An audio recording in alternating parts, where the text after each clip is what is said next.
السلام علیکم ورحمۃ اللہ وبرکاتہ۔ آج میں لے کے آیا ہوں آپ کے لیے مولانا اسماعیل قاسمی صاحب کی ویڈیو، جس میں حضرت نے تبلیغ اور مولانا سعد صاحب کی گمراہی کو بیان کیا ہے۔ آئے سنتے ہیں حضرت کیا بیان فرماتے ہیں اس بارے میں۔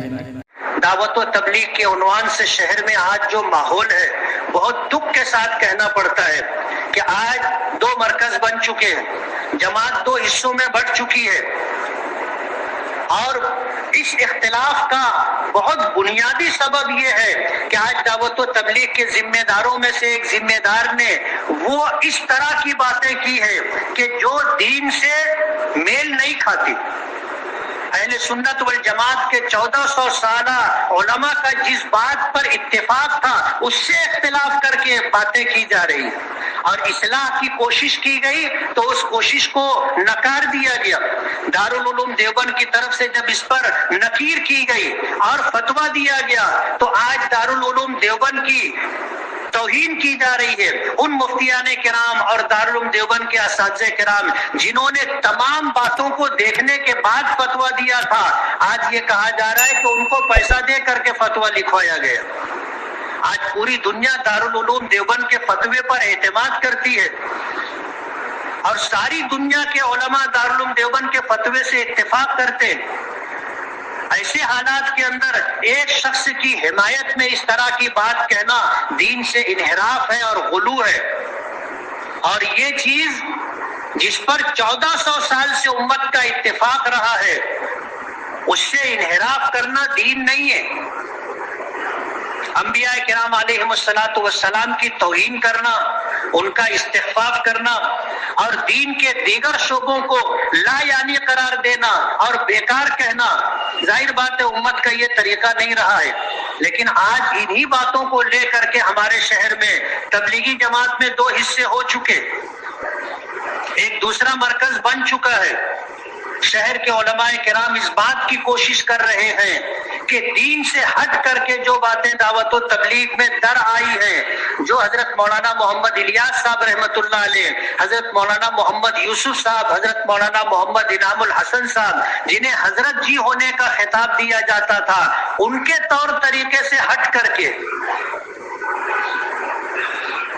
دعوت و تبلیغ کا جو راستہ انہوں نے طے کیا تھا، دارالعلوم دیوبند کے علماء کرام کی نگرانی، سرپرستی اور ان کے مشوروں سے آج اس سے ہٹ کر کے کام کرنے کی کوشش کی جا رہی۔ مدارس کو بیکار کہنا، علماء کرام کو بیکار کہنا، اور یہ کہنا اگر اصلاح کی کوئی بات علماء کی طرف سے آتی ہے تو اس پر یہ کہا جاتا ہے کہ خارجی لقمہ نہیں لیا جائے گا۔ یعنی جیسے نماز میں امام قرآن پاک پڑھ رہا ہے اور قرآن کریم کی تلاوت میں یا نماز میں کوئی سہو ہو گیا تو وہی آدمی لقمہ دے گا جو نماز میں ہوگا، جو نماز میں نہیں ہے وہ لقمہ نہیں دے سکتا۔ اگر اس نے لقمہ دیا اور امام صاحب نے لقمہ لے لیا تو نماز فاسد ہو جائے گی۔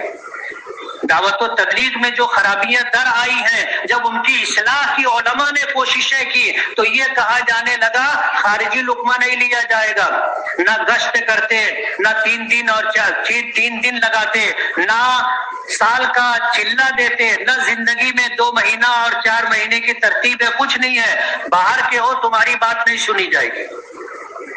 اپنے آپ کو علماء سے بھی اوپر سمجھ لینا اور علماء کی توہین کرنا، استخفاف کرنا، اس طرح کا جو طور طریقہ بڑھتا چلا جا رہا ہے، ظاہر بات ہے یہ فتنوں کی ایک شکل ہے۔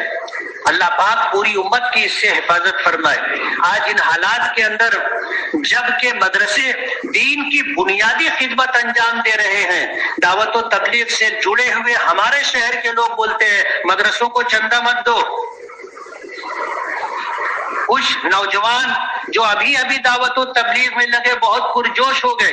دارالعلوم دیوبند کا فتویٰ آنے کے بعد شہر کے جن علماء کرام نے اس فتوے پر دارالافتاء کی طرف سے تصدیق اور توثیق کی، کہتے ہیں ان کو دوڑا دوڑا کر کے مارو۔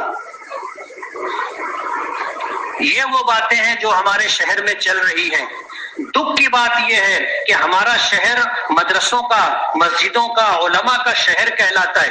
پورے مہاراشٹر کے لوگوں کی مالیگاؤں پر نظر ہے، اور یہاں اگر اس طرح کا معاملہ ہوتا ہے تو یہ پورے مہاراشٹر میں جائے گا اور ہر جگہ 2 مرکز بننے لگیں گے۔ اور حالات ایسے ہوں گے کہ پھر ان کی اصلاح کے لیے علماء کو میدان میں آنا پڑے گا. اور جس طرح باطل فرقوں کی سرکوبی کی جاتی ہے اور ان کے بطلان کو اور حق کے خلاف ان کی باتوں کو لوگوں کے سامنے کھول کر کے بیان کیا جاتا ہے، دعوت و تبلیغ میں جو خرابیاں در آئی ہیں علماء کرام مجبور ہوں گے ان باتوں کو بیان کرنے کے لیے. ظاہر بات ہے انتشار پیدا ہوگا.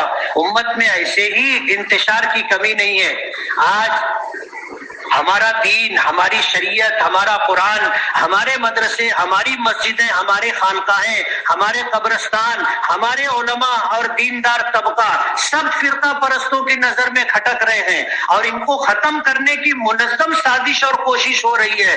اگر ہم لوگوں کے درمیان سے اس طرح کی آواز اٹھے گی جو دین کو نقصان، مدرسوں کو نقصان پہنچانے والی ہوگی تو پھر کہاں جائیں گے لوگ؟ ایسے حالات کے اندر ذمہ داری بنتی ہے ہم لوگوں کی کہ ہم لوگ دعا کریں اور علماء کرام کی بات پر اعتماد اور بھروسہ کریں. بعض لوگ علماء کو کہتے ہیں کہ یہ کرسی کے لالچی ہیں. یہ کہا جانے لگا کہ ان کو صرف پیسہ چاہیے. میں آپ سے پوچھنا چاہوں گا کہ مدرسوں میں پڑھانے والے علماء کرام کو امت کیا تنخواہ دیتی؟ اگر یہ پیسوں کے لالچی ہوتے تو مدرسوں میں نہیں رہتے. 4,000 5,000 پر مہینے بھر کام کرنا کوئی نہیں کرتا. مسجدوں میں امامت کرنے والے ائمہ کرام کو کیا تنخواہ دی جاتی ہے؟ اتنی معمولی تنخواہ دینے کے بعد ان پر یہ الزام لگانا کہ یہ لوبھی لوگ ہیں، پیسے کے لالچی لوگ ہیں، یہ انتہائی سنگین بات ہے اور اس سے بچنا بہت ضروری ہے. یہ وہ لوگ ہیں جو معمولی مشاہرے پر دین کی خدمت کر رہے. اتنے مشاہرے پر، اتنی تنخواہ پر کوئی کام نہیں کرتا.